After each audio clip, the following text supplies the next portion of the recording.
Hello everyone. In the last session, we have seen how to install and configure a virtual machine using Vagrant file. We also learned the concepts of port forwarding and synced folders. Port forwarding helps us to forward the traffic from the host machine to the guest machine. Synced folders helps us to share the folders or files from the host machine to the guest machine. In this session, we will learn about provisioning of the machines, assigning static IPs for the machines created. Let's start with provisioning. So in the last session, what we have done, we have installed a VM using Vagrant up command. After installing the VM, we have gone through Vagrant SSH. We have logged into the machine using Vagrant SSH. Once we logged in, we have installed Apache server inside that machine manually, right? So for example, if we want to automate this process, like installing the softwares while creating the VM, then we can use the provisioning concept. So this provisioning concept will help us to automate the tasks, whatever we do manually after creating the virtual machine, right? So this is the example folder we have created in the last session. So let us continue with this example one. So I will execute cmd command on top of it, and also we will open VS Code. So this is the file we have used last time. So in addition to the basic configurations, we also have used forwarded port and synced folder. So in this session, I don't want to use the synced folder, so I'm just commenting out. So why we do this? Because this needs VirtualBox guest editions. So it takes a lot of time to install VirtualBox guest editions.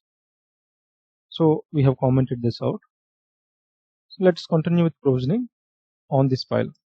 So we need to mention CentOS1.vm.provision. So this provision, this is the provisioner actually. So Vagrant provides a lot of provisioners. Shell is one type of provisioner. In addition to Shell, it also provides Chef, Puppet, Docker, etc. So in this session, we will use Shell provisioner. So we need to mention as Shell. And in Shell, there are two ways to execute scripts. One is with inline script, and there is external script. So inline script means whatever all the commands will be written in this file. So if I mention inline here, so I will mention the shell commands here. So let me specify one shell command, echo hello world. Echo hello world command will be executed.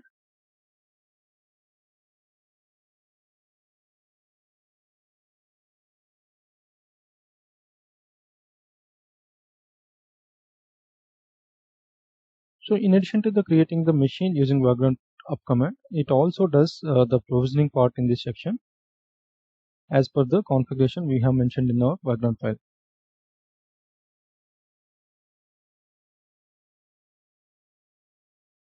Now the machine creation is completed. It is shown here that it has already executed this provisioner. So running provisioner, which is of shell type, and running inline script because we have mentioned inline, and it is printing hello world. So our provisioner script is executed. And if you want to execute the provisioner, for example, hello world again, for example, okay, I have changed the command. I'll try to run the provisioner again. I'm saving this file, and again I will write Vagrant up. So these provisioners generally these will be executed only the first time when we boot up the machine. So with Vagrant up command, it will not execute the provisioner again. So if we see the output here, there is no execution of the provisioner. So to execute that, if any changes in Vagrant file, what we need to do, Vagrant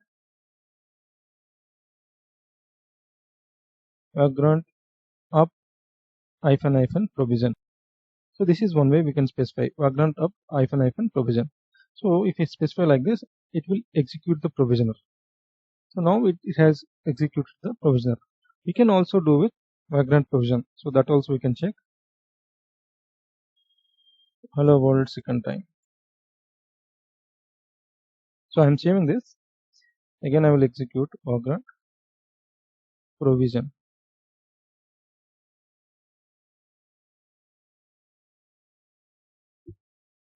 So this also executed our provisioner section, right?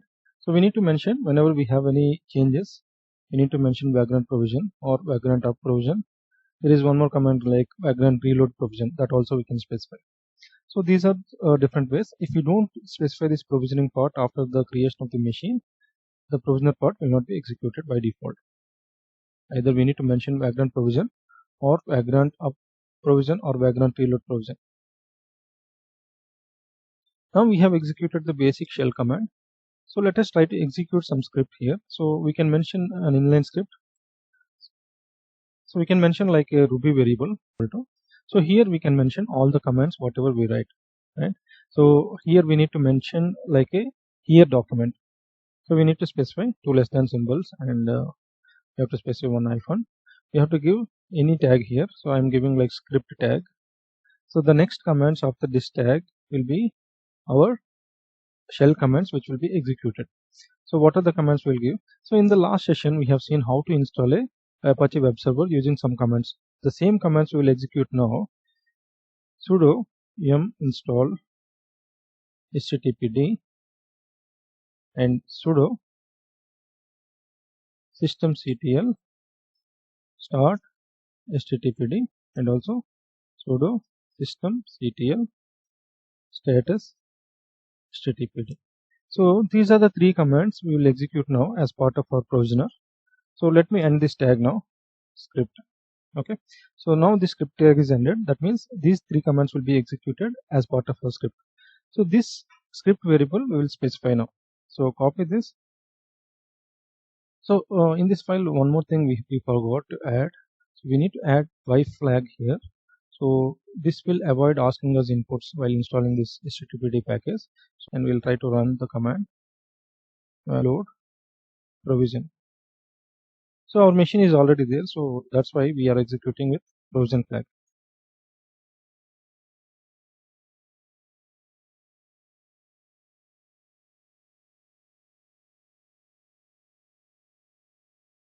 So if you see the output of this vagrant reload command, so what it does, so in addition to the creating the machine, it also started installing our inline script. So as part of this, it has installed our Apache HTTPD server, and also it has executed all the commands whatever we have given, like it has started the server and it has shown the status as well.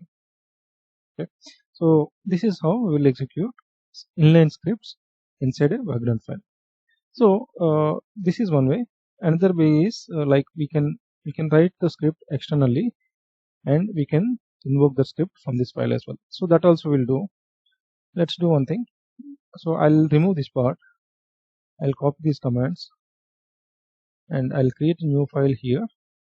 So I will add a file like httpd install.ssh. So this is a basic shell script. So here just I will copy these three commands. Okay, so these are the commands httpd server. Okay, so let's save this. So now we need to invoke this sh script inside our background. So I'll remove this part, and instead of inline we need to specify our path, right? So we need to mention path install.sh. So for example, if we have this httpd install.sh in a folder, then we need to specify corresponding folder path here. Okay, so here we don't have any folder, so I just specified httpd install.sh, and let's save it and again run it. So this needs to execute our latest script, which is our external shell script.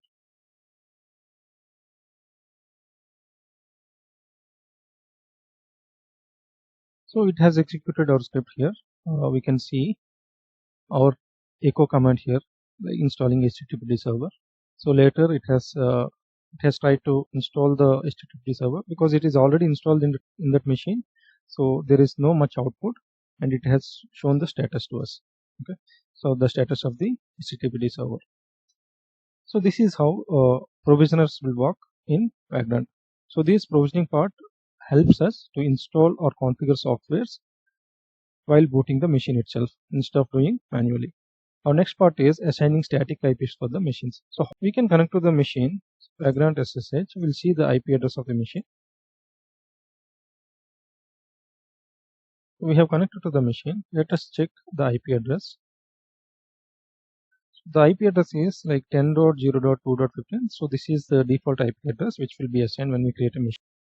So inside our VM definition, we need to specify a new configuration like CentOS.vm.network.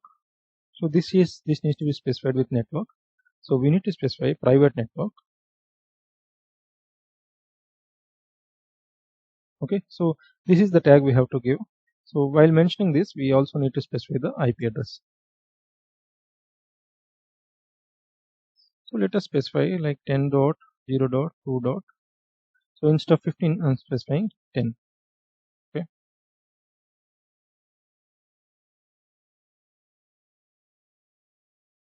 So this part will assign as a static IP now. So let us save this file and reload our machine.